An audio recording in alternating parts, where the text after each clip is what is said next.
On a blustery November day, 4 centuries ago, the English were preparing themselves for one of the greatest national celebrations ever seen.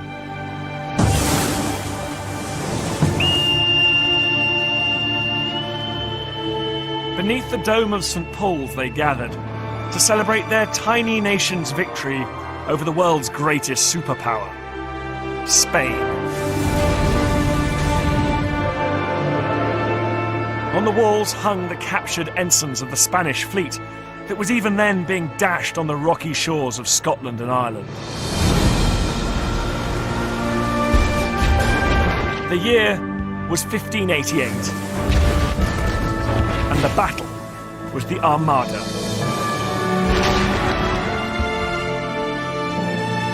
Today's celebrations mark the centenary of the Fleet Air Arm, and it still seems like the most natural thing in the world to devote a great cathedral to the Royal Navy.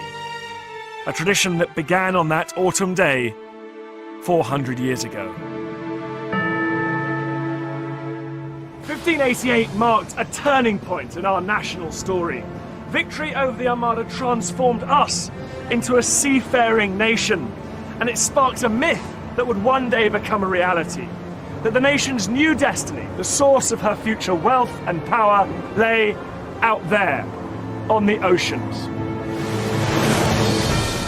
This series tells the story of how the Navy expanded from a tiny force to become the most complex industrial enterprise on Earth. Of how the need to organize it laid the foundations of our civil service and our economy. Of how it transformed our culture, our sense of national identity, and our democracy. It's a story of heroism and innovation, but also of disasters and dark chapters in our history. It's the remarkable story of a 400-year struggle, fought at sea and on land, of how the Navy drove Britain into the modern age and changed the world.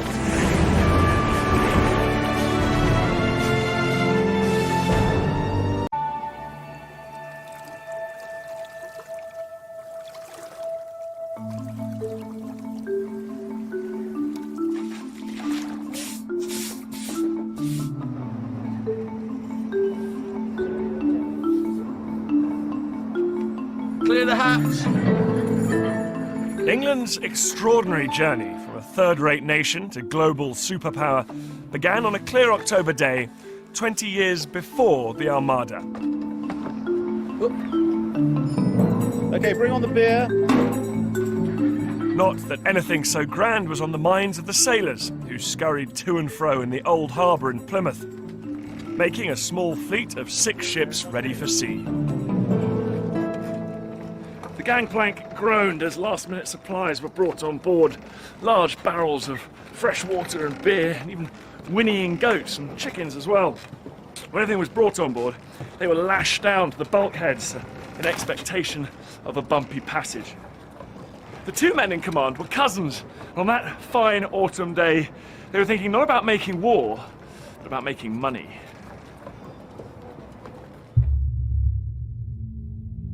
The older of the 2 was John Hawkins, who, at the age of just 35, was already Plymouth's leading merchant venturer. The younger was his cousin, a poor relation who'd grown up with Hawkins, 27-year-old Francis Drake.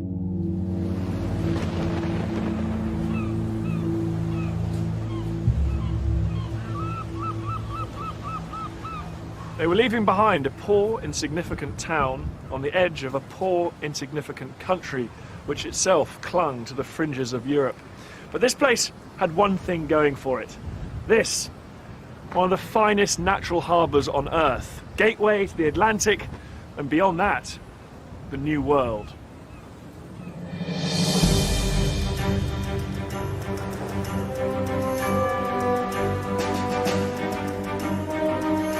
First discovered only 60 years before, the New World of the Americas offered wealth beyond imagining. If they could get there and bring it back, that is. A round trip of 12,000 miles. No mean feat in the 1560s. Stand by. 2, 6. 2, sit. 2, sit. Take a break. Is that halfway? Yeah. You're kidding me. No.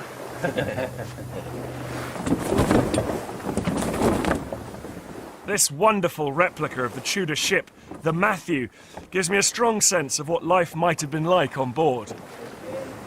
Sailing one of these, you're just so struck by the ingenuity, aren't you?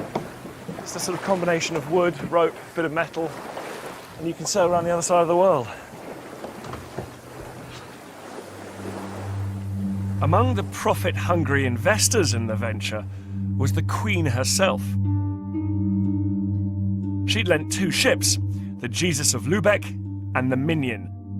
Both were old, spent and rotten, as were most of the vessels in her tiny navy. The crew, too, would get their share of the booty.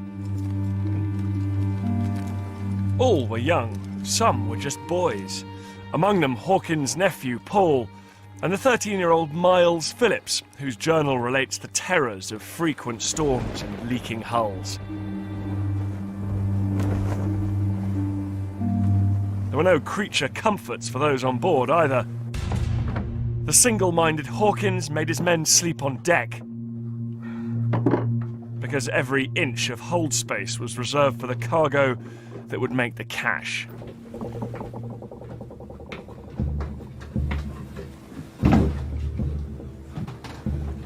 On that expedition, the cargo was a human one.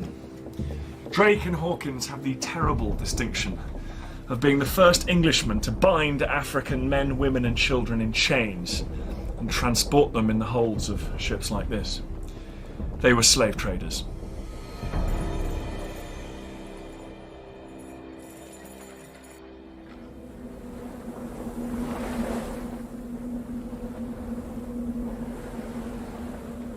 Six weeks out of Plymouth, they picked up 500 slaves in Guinea, then headed west. Few Englishmen had ever made this journey. England had been slow to spot the opportunities of the New World, and the Spanish had got there first.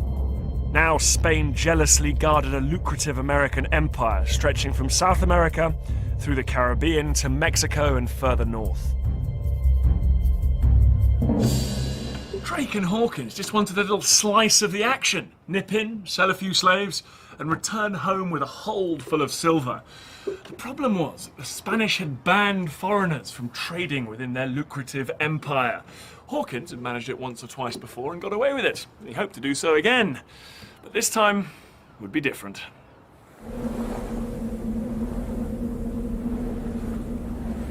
In the Caribbean, they traded their human cargo for silver, gold and pearls, then turned for home. But it was hurricane season. Storms drove them to San Juan on the coast of Mexico, where a powerful Spanish fleet first promised them safe passage, then decided to teach them a violent lesson.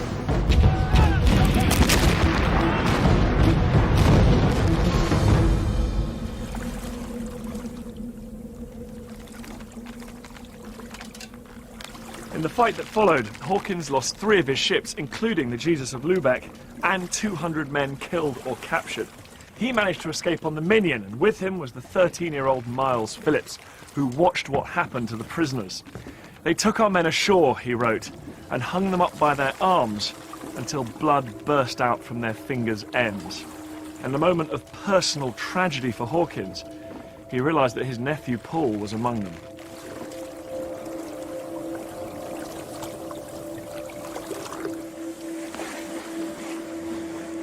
Disease and famine followed, and by the time they limped home, fewer than 20 men were left alive aboard the Minion.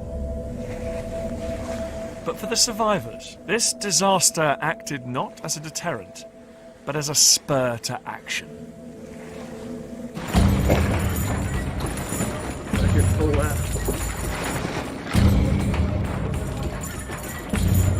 The experience marked Drake and Hawkins for the rest of their lives. Neither would ever forgive the Spanish for their treachery, and they threw themselves into a bitter personal crusade against Spain. It was fueled by the heady mix of a lust for cash, religious zealotry, and a desire for personal revenge. In time, this crusade would become a national enterprise, and in doing so, it would forge a new idea of Englishness. But if England's seafarers were to have any chance of catching up with Spain, they would need better ships to do it.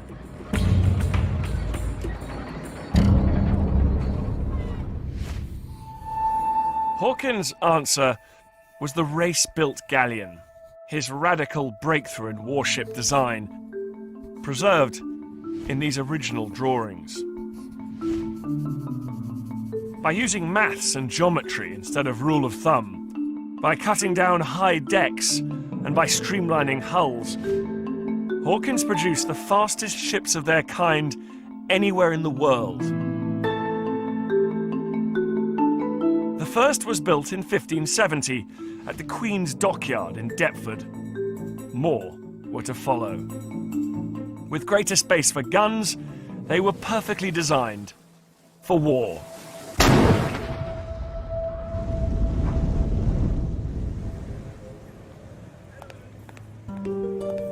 But 20 race-built galleons, the most the Tudor state could afford, would not be enough on their own. Hawkins landed a job on the Navy Board, the committee that ran the Queen's modest fleet. And in 1582, the board commissioned a series of extraordinary surveys, preserved here at the National Archives.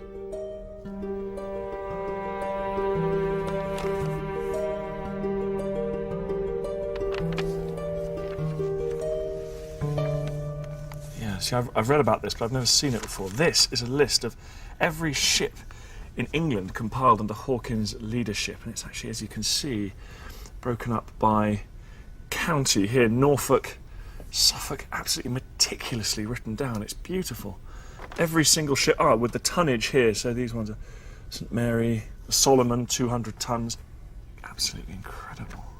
As we go further on here, they didn't just list the ships, they list the masters and then the number of mariners and seamen there are as well for each port. So here we go. In Cornwall, there are 108 masters, 626 mariners, and 1,184 seamen. So precise. Incredible. This information is being gathered centrally in London at the beck and call of the Tudor state. It's actually very moving seeing the names of people that lived all those centuries ago. And once you have a list like this, when war comes, when there's a national emergency, you can go and knock on the door of men like John Cooper and Peter Dollimore and say, right, mate, you're coming in the Navy, you'll come to protect the country. And it does make you wonder whether men like William Bennett, William Mort from Littleham, where they end up fighting against the Spanish Armada. And this is just fantastic. You get right to the end. The total number of mariners available to the Tudor state, 16,259. Men that could be mobilised to protect Little England against the greatest superpower in the world.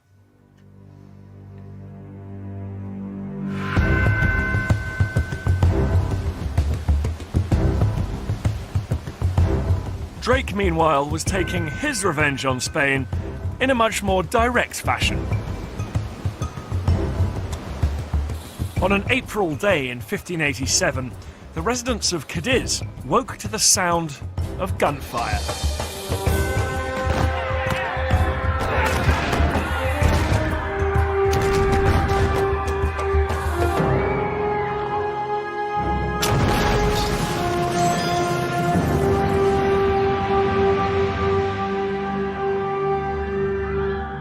By the end of the day, over 30 Spanish ships lay at the bottom of the harbour, and Drake's fleet had sailed away with holds full of treasure.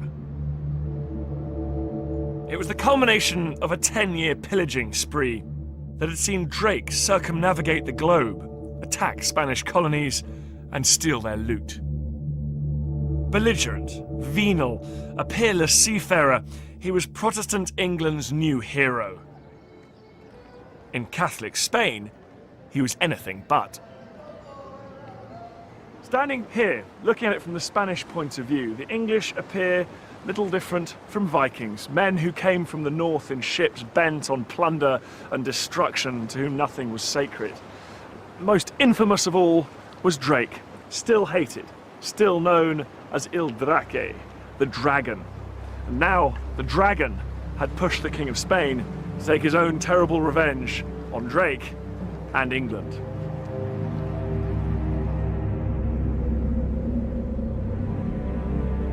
That revenge came in July 1588.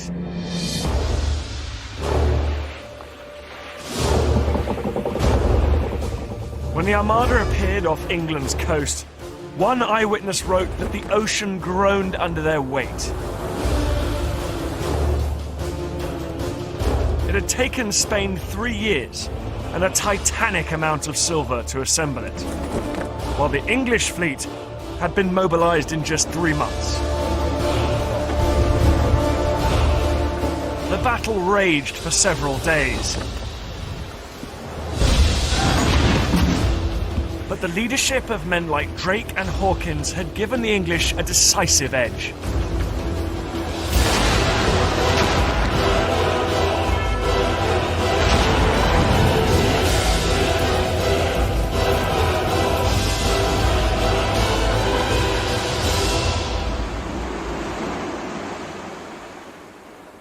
People have tended to attribute victory over the Spanish Armada to the courage of the English sailors or the intervention of divine wind. In fact, the Spanish fought equally bravely, and at different stages of the campaign, the wind favoured both sides. The real reason is a lot less glamorous. It's the inspired organisation of Hawkins. He ensured that England had a fleet of fast manoeuvrable ships, each one of which carried something like 3 times the weight and armament of its Spanish equivalent. He laid the foundations for modern naval warfare, bringing ships, men, and cannon together in a decisive combination.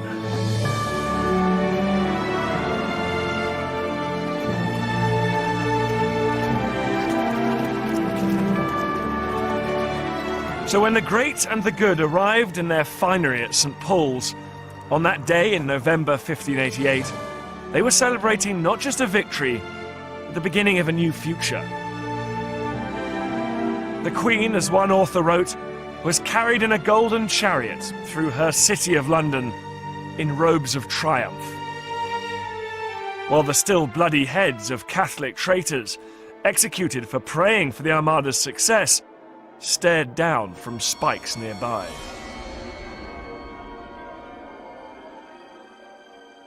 The Tudor PR machine went into overdrive.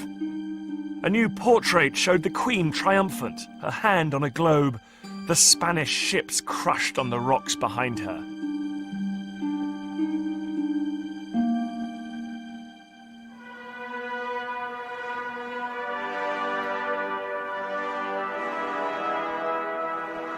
The scale of the victory expanded the horizons of a small, impoverished nation. One commentator wrote, "The sea had become a means to seek new worlds, for gold, for praise, for glory."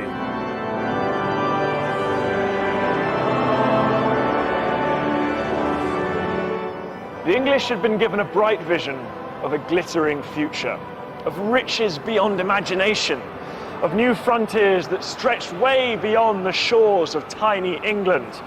Above all, it was a future that would be played out on the seas, by the ships of the Navy and by a new breed of heroic seafarer. England's view of its place in the world would never be the same again. Guard of honor! Sloop! Arch!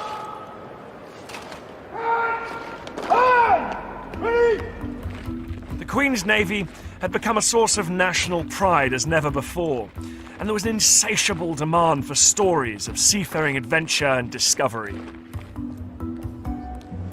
A new national identity, aggressive, ambitious, and Protestant, was in the making. If Hawkins was the architect of that new identity and Drake its firebrand, then Richard Hakluyt was its biographer. In 1589, the year after the Spanish Armada, he wrote this: "The principal navigations, voyages, traffics, and discoveries of the English Nation. An account of 1,600 years of history containing over 250 seafaring adventures by Englishmen, a mix of storytelling and myth-making. Here at the back of this one, for example, we have Hawkins's ill-fated trip to the Caribbean with Miles Phillips' gruesome account of the barbarous treatment they received at the hands of the Spaniards. Here in the next volume, we have the account of the defeat of the Spanish Armada itself, which ends with this incredible paragraph that says, "Thus the magnificent, huge, and mighty fleet of the Spaniards in the year 1588 vanished into smoke." This was history with a purpose, a call to arms to a nation on the verge of a new destiny. That destiny could not have been made more obvious than it was in a subsequent edition of Hakluyt's work, which contained this stunning map. Now, this piece of paper is 400 years old. It's incredibly beautiful. Just look at the detail of the world's coastlines and ports and rivers.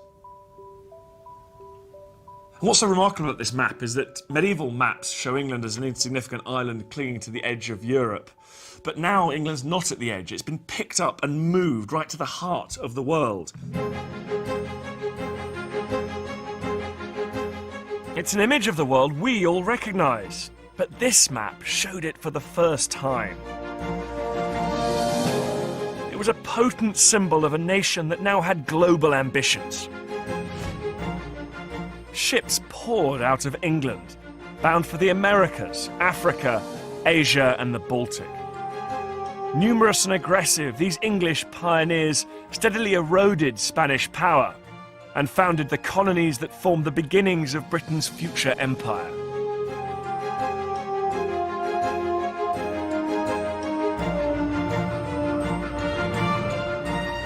Abroad and at home, business was booming. Ports like East Looe and Cornwall now had scores of fishing boats trading as far away as North America. In these new, confident times, they called themselves the Western Adventurers. But economic success brought a new threat that no one had foreseen.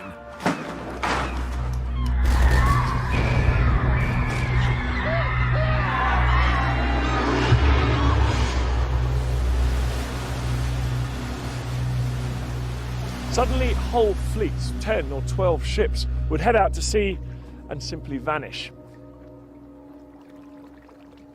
There are reports of ships found floating out there in the Atlantic without their crews, who were never seen again.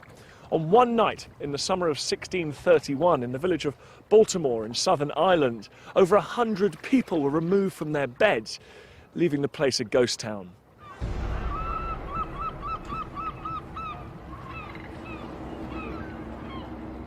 A remarkable letter, written in August 1625, reveals the scale and horror of the problem. It's from the Mayor of Plymouth, Thomas Seeley, to the King's Council. "One poor maritime town in Cornwall called Looe hath within 10 days lost 80 mariners bound in fishing voyages to the deeps, and there have been taken by the Turks." Back then, Turks meant Muslims, and these were in fact pirates from North Africa, Barbary pirates. They came to these shores and took people as slaves back to North Africa. It was a barbarous practice, but it was of course what these West countrymen have been doing to Africans for decades now. Even so, it turned the sea here from a source of wealth and prestige for England into a place of terror and slavery.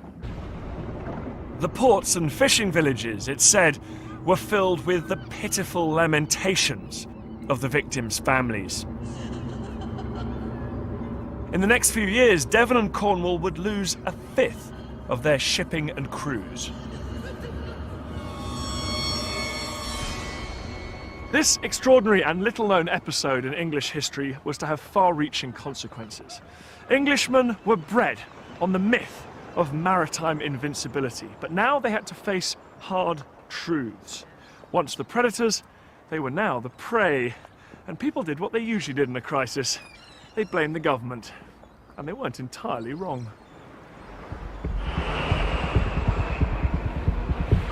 Fishing vessel Trevose, fishing vessel Trevose. This is protection vessel Tyne, calling you channel 160. Tyne, Trevose. I'm on one of the modern Navy's fishery protection vessels, about 30 miles from Cornwall. Just the territory where the Barbary pirates were seizing English shipping.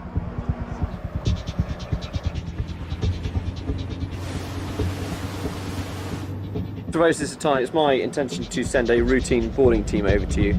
My team will be with you in 20 minutes, over. In Elizabeth's time, the Queen's ships and the private vessels of freebooters like Drake had kept these waters safe. But the Queen was now dead. The new Stuart regime had made peace with Spain, and the Navy had been cut back. With a predilection for self-aggrandizement, the regime had spent its cash, some of it raised illegally by notorious ship money, on a few grand vanity ships designed to impress the kings of Europe.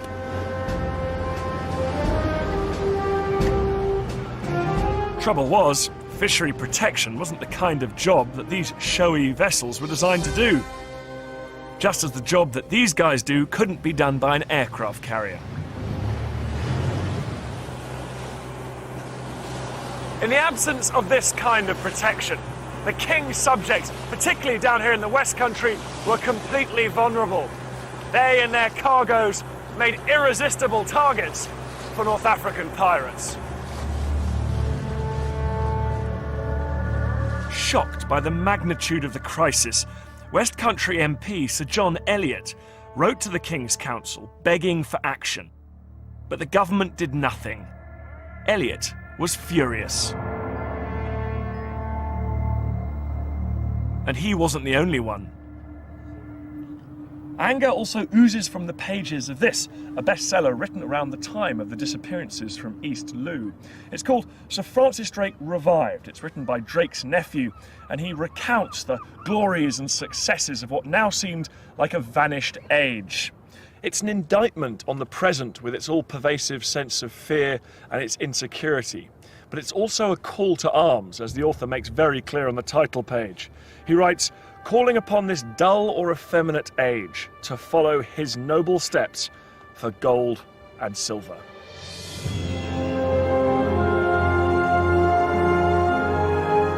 Sir John Eliot caught the mood, calling for a return to the aggressive policies of the past.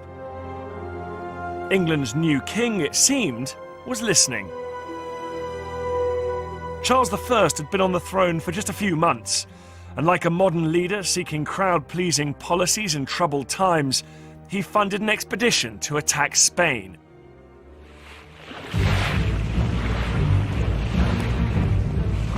It set sail from Plymouth in October 1625, waved off by a delighted John Eliot.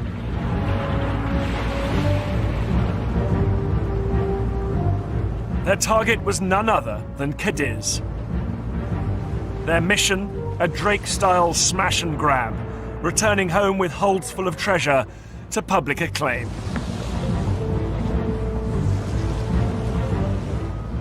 But it didn't work out that way at all.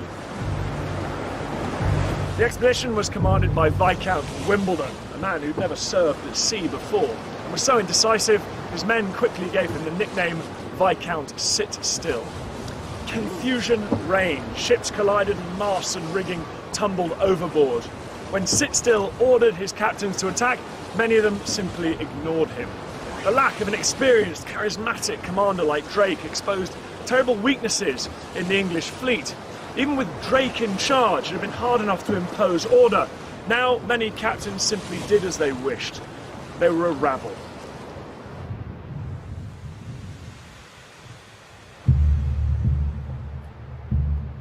The chaos continued when they landed 2,000 troops on the beach, but failed to give them any water. The weather was scorching. When they finally got into the town, these thirsty Englishmen stumbled on a warehouse. It was full of wine. All hell broke loose. The men started drinking, and although the officers tried to stop them, it was no use. The whole army was drunken, wrote one eyewitness, and in one common confusion, some shooting at one another amongst themselves. This wouldn't, of course, be the last time the drunken English have behaved disgracefully while abroad, but on this occasion, with the expedition descending into total farce, the commanders had no choice but to call it off.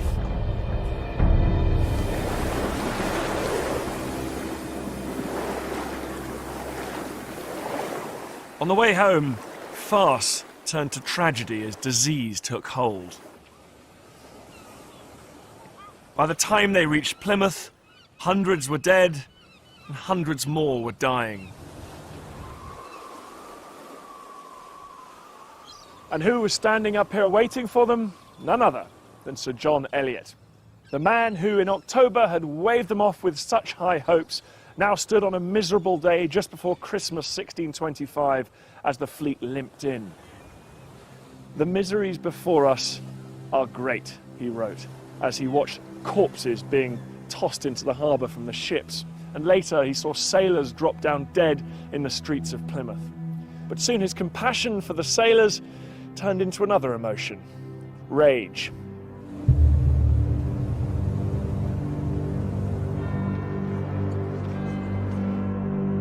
News of the fiasco soon reached London, and when Parliament convened, John Eliot was on his feet, his anger echoing around St. Stephen's Hall. "Our honour is ruined. Our ships are sunk, our men are killed, not by the sword nor by the hand of an enemy, but by those we trust." Those words, spoken by Eliot in this chamber where the House of Commons used to meet, were the sharpest denunciation of royal government ever heard in Parliament. Cadiz, Eliot said, proved that the king was unfit to run the navy. In a series of extraordinary speeches in here, Eliot demanded that Parliament take a greater role in overseeing the affairs of state. When the Speaker, who sat in his chair on this spot, tried to shut him up, Eliot hired 3 thugs to hold him down. If it seemed like revolution was in the air, it was. The king's failure to run a modern, efficient navy had sparked a constitutional crisis. John Eliot was thrown into the Tower. But a new generation of MPs, immortalised here in St. Stephen's Hall, took up his call for liberty. Relations between king and parliament collapsed. In 1642, Charles fled London and the Civil War began.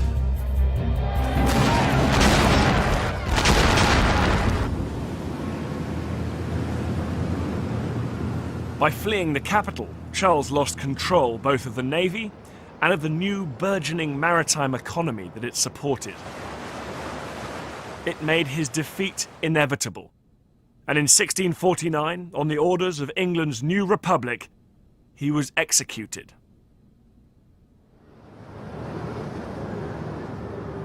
Parliament acted quickly to secure control over the navy, putting men of proven loyalty in charge. They were known as the Generals at Sea. One of them was Robert Blake, West Country MP, hero of the Civil War, and a radical Protestant to boot. Check 5000, check Blake, carry on SOC. HMS Nigel, carry on.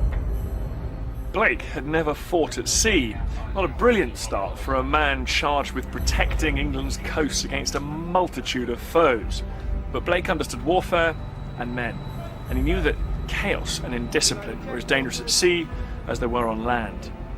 Command problems that had dogged the English expedition to Cadiz still remained. In one of his first battles, he was appalled to see his captain disobey his orders and flee. He knew he had to find a way to assert his control.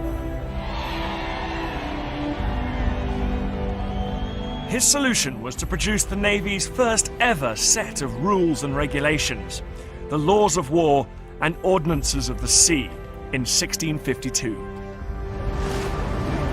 For the first time, it gave English commanders a fighting chance of issuing orders that would be obeyed. Port 15.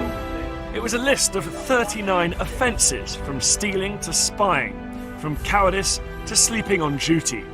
Most were punishable by death.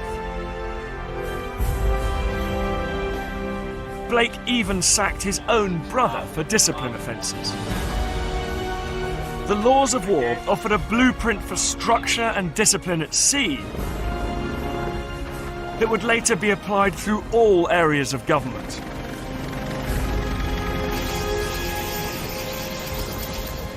Blake was just what the Navy needed, a tough outsider. He could see that over the previous 50 years, the Navy had vacillated wildly between great successes like the Armada and total failures like Cadiz, but there was no reliability.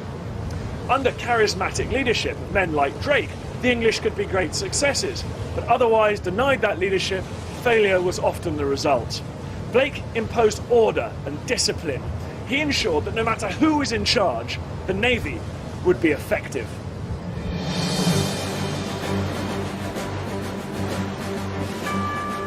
Blake left behind a navy that was larger and more disciplined than the country had ever known before. The powerful fleet had protected the young republic from its foreign enemies, but it could not fill the vacuum created when Cromwell, the English dictator, died. A new era was coming.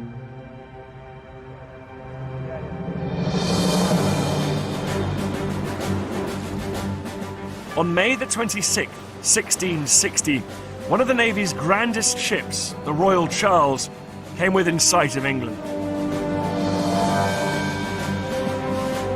On board was a man making his triumphant return home after years in exile. It was Charles, son of the murdered king, soon to be crowned King Charles II.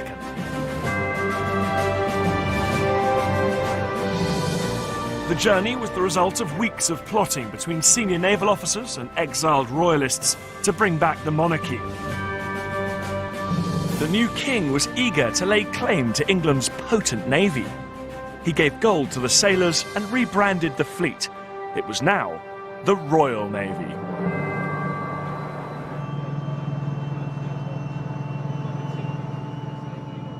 Disembarking with the royal party was the younger cousin and newly appointed secretary to the ship's commander.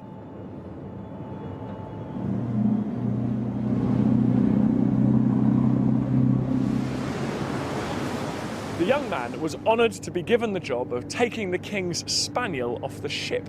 He wrote in his diary, "It shit the boat," which made us laugh, and me think that the king and all that belong to him are but just as others are.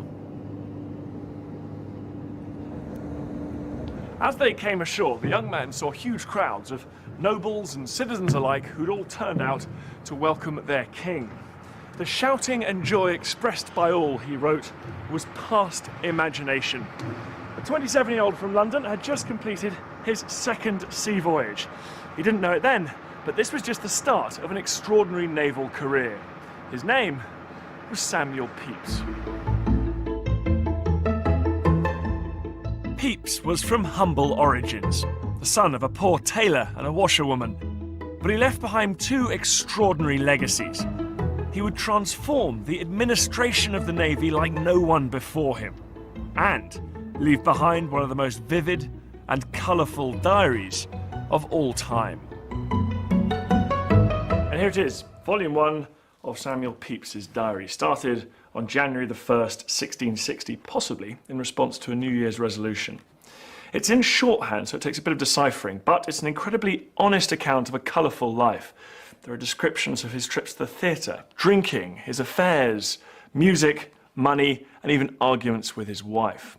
It's all interspersed with descriptions of a job he loved. Or at least, he came to love it. When he first landed the job of Clerk of the Acts to the Navy Board, he hadn't the foggiest idea what it entailed. But he was delighted with the pay, £350 a year, more than he'd ever earned in his life.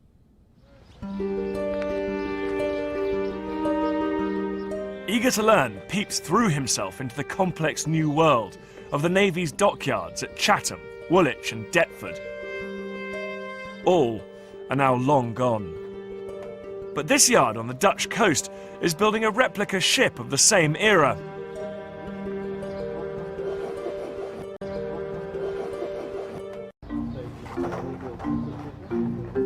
The Dutch had overtaken Spain to become England's new maritime rivals. They were aggressive, Protestant and organised, just like the English. To combat the Dutch threat, England was now spending a mighty 25% of the national budget on her navy, making it by far the country's largest industrial enterprise. The dockyards consume materials in vast quantities, 150 tons of iron a year, 100 miles of rope, and had a vast workforce to match. And as Pepys soon discovered, corruption was rife. Pepys reported corrupt officials to the Navy Board, but he soon realised that the worst corruption was actually on the Navy Board itself. He refers to his colleagues as old fools and rogues, and realised that one of them was even stealing from the sailors' pension fund, known as the Chatham Chest. The problem was that the Navy had become a vast receptacle of public funds. There were no systems in place to spend that money, and if a few thousand went missing, who would care? Pepys cared, and realised that every aspect of the Navy had ballooned except for the central administration. The fleet had grown far beyond the ability of the medieval Navy Board to manage it. Back in the office, Pepys hired a team of clerks. He gave them desks and regular hours, and together they set out imposing some order. They spent a lot of time making lists. This one here is an alphabetical list of all naval officers that served in the Navy during Pepys' time in office. Starting up here with A, coming all the way down to Z down here. The amazing thing is it contains a fair amount of information about their service records, the dates on which they're in different ships. In fact, in some cases it even has their fate. So for example, this man died, George Colt drowned, and Humphrey Conisbee was discharged by His Royal Highness. Lists like these imposed manageable symmetry on the anarchic world that Pepys found himself in, and he became an expert in the complex gathering and storage of information. He was determined to professionalise every aspect of the Navy's operations. He designed a call book to keep records of dockyard hours worked, compiled an alphabetical list of all contracts, and kept detailed notes of everything he did. Pepys wasn't the first naval administrator to make lists, but he was the most systematic, the most brilliant, the most obsessive. He was a man who adored the Navy, not because he loved storming aboard enemy ships with the smell of gun smoke in his nostrils, but because he loved the bureaucracy. He delighted, he wrote, in the neatness of everything.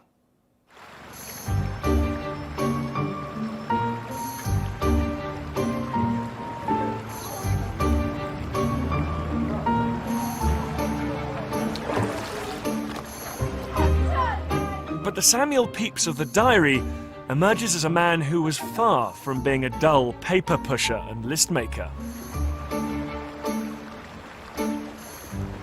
Here's a not untypical entry. He has an orgy with the wife of one of his colleagues on the Navy Board, and her daughter. He wrote, "There are a great many women in the chamber, my Lady Penn and her daughter among them, whereupon my Lady Penn flung me down upon the bed, and herself and others, one after another, upon me, and very merry we were." Well, I'm not surprised. Every man has his vice, they say, and for Pepys, it was definitely the ladies. Well, and bouts of heavy drinking, and fine dining, and nice clothes, and music. And he loved the theatre, of course, and, well, you get the idea. The point is, Pepys was a man who lived life to the full, but what really shines out in these diaries is his love of his work. "My business," he wrote, "is all my delight."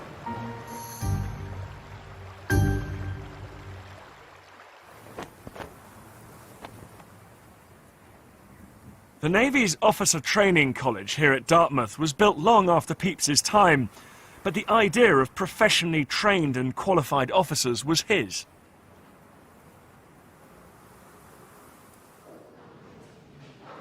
Anyone with the right connections, Pepys realised, could become an officer, leaving the Navy's valuable ships in often unreliable hands. There was no quality control. Midshipman Bryars! Sir? Pepys's solution: exams. The verbal test that he introduced for all would-be lieutenants still exists. Midshipman Bryars, take a seat, please. These days, they call it Fleet Board. First question is, what are the responsibilities of the CBM at State 1? He's on upper deck roaming, sir, looking mostly for firefighting events. The whole idea of assessment and interview seems deeply familiar to us. What items of seamanship rigging must always be fully rigged? That would be the safety net underneath, sir. That's because of Pepys. When he introduced his exam for lieutenants, it was the first time any employee of the English state had ever been tested in this way. And where is it located? Quick release marker buoy, sir. It's usually found on the quarterdeck. Okay, thank you very much. Midshipman Bryars, please carry on. Using pen, paper and a tidy mind, Pepys had done for the Navy as an institution what Hawkins had done for its ships and Blake for the discipline of its crews. But could it survive the ultimate test? War.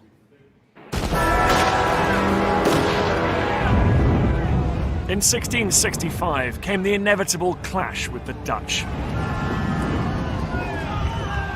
A series of English victories early on seemed to augur well. But Pepys was worried. He'd said from the start that Parliament hadn't voted enough money to fund the war. And, just as he predicted, the money was soon gone. The Navy lunged from triumph to crisis. Things soon reached boiling point. The Navy was terribly in debt and sailors went unpaid. In the dockyards, Pepys saw workers walking around like ghosts, and he heard the lamentable moans of sailors that lay destitute in the street, a sight which he said troubled him to his heart. To add to the sense of crisis, plague broke out in London, and Pepys and his clerks came down here to Greenwich, where they took up residence in this, one of Charles II's unfinished palaces. But that put them in the heart of the fleet with all disgruntled sailors around them. One day, their windows were broken and Pepys and his staff were threatened with physical violence.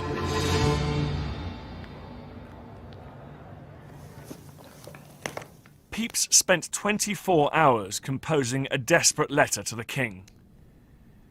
It's unambiguous, and it would have made very disturbing reading for his royal master. Pepys begins by apologising for being troublesome, he says, troubling His Majesty on the subject for which we often have done, the want of money, the effects of that want, under which His Majesty's service under our care hath long been sinking.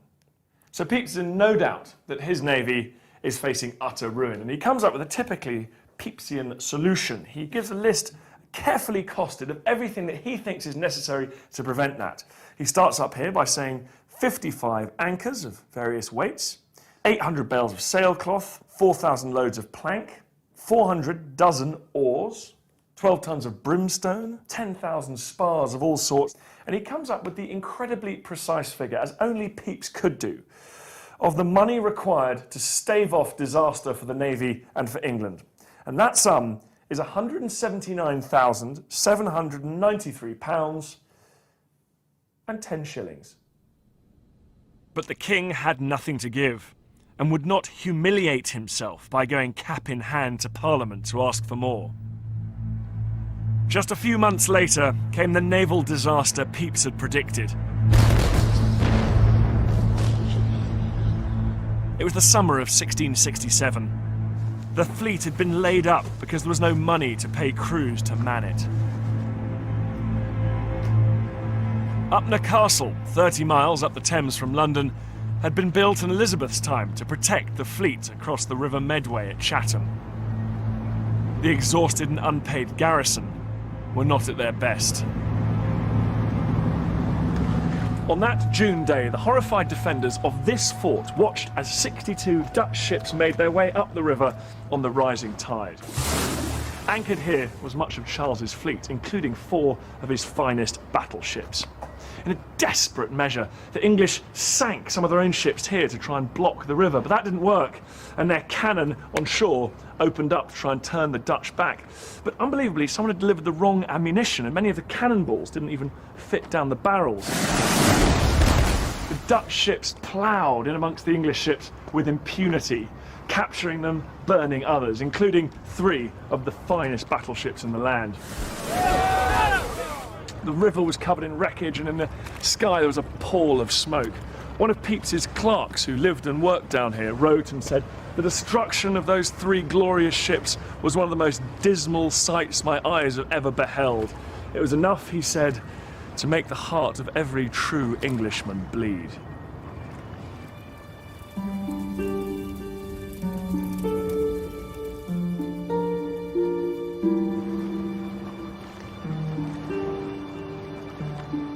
In a final humiliation, the Dutch towed back to Holland the Royal Charles itself, a moment immortalised on canvas, showing the pride of England's fleet, flying the Dutch flag.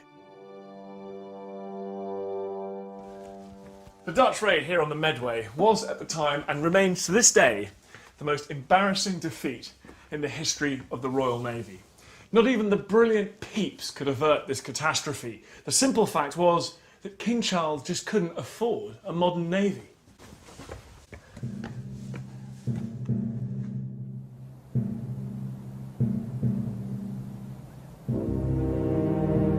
The Medway disaster set the King and Parliament on another collision course over how the navy was to be funded and controlled.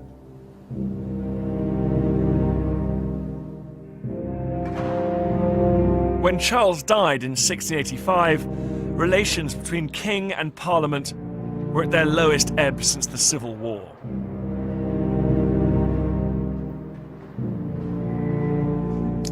He was succeeded by his brother James. Now, he had had a rather successful career as an admiral in the Royal Navy.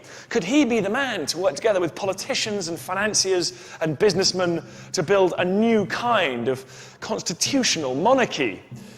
Well, no. And this extraordinary portrait tells us why. James has had himself painted in the garb of a Roman emperor, with a haughty stare, his golden tunic, magnificent purple robe flowing off his shoulders, and decked out in jewels at his throat, sword hilt, and sandals. And out at sea, his navy, his plaything, the royal banner flying from the main topmast. This was not how the English wanted their kings to see themselves. To make matters worse, James was openly, proudly Catholic. He appointed Catholics to key positions in the armed forces. He even put one of them in charge of the Royal Navy. This was clearly a man who wouldn't send his Royal Navy out to attack the great Catholic powers of Europe. This was not a man to protect the legacy of Drake and Hawkins. He would have to go.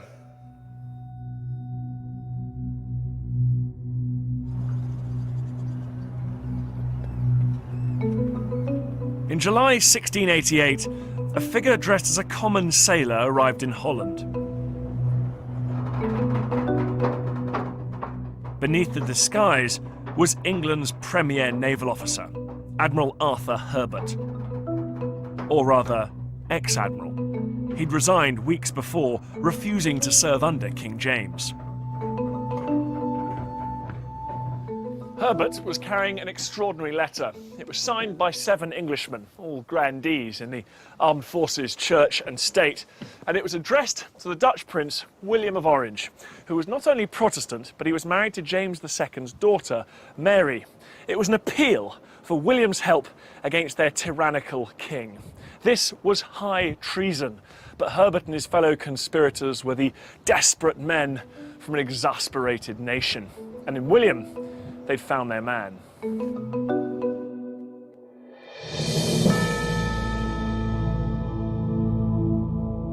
On November the 1st, 1688, A vast Dutch invasion fleet, 463 vessels, 40,000 men, left Holland bound for England.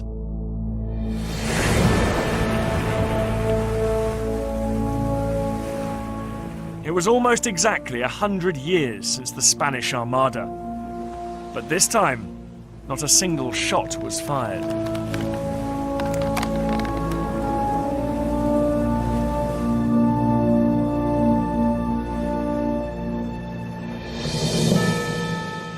On the topmast of William's flagship, he flew a banner with his family motto on, "I will maintain."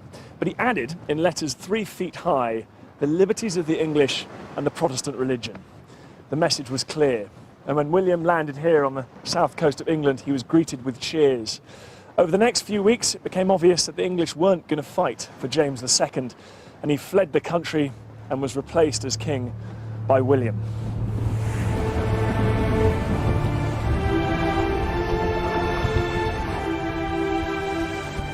James, like his brother and his father before him, had proved himself incompatible with the new idea of Englishness that had crystallised since the days of the Armada. That idea was opposed to absolutism and Catholicism, and proud of Parliament, liberty, and of sending the English navy out against England's traditional enemies. William's invasion of 1688 represented the final victory of those values. It was the myth of the Armada made real.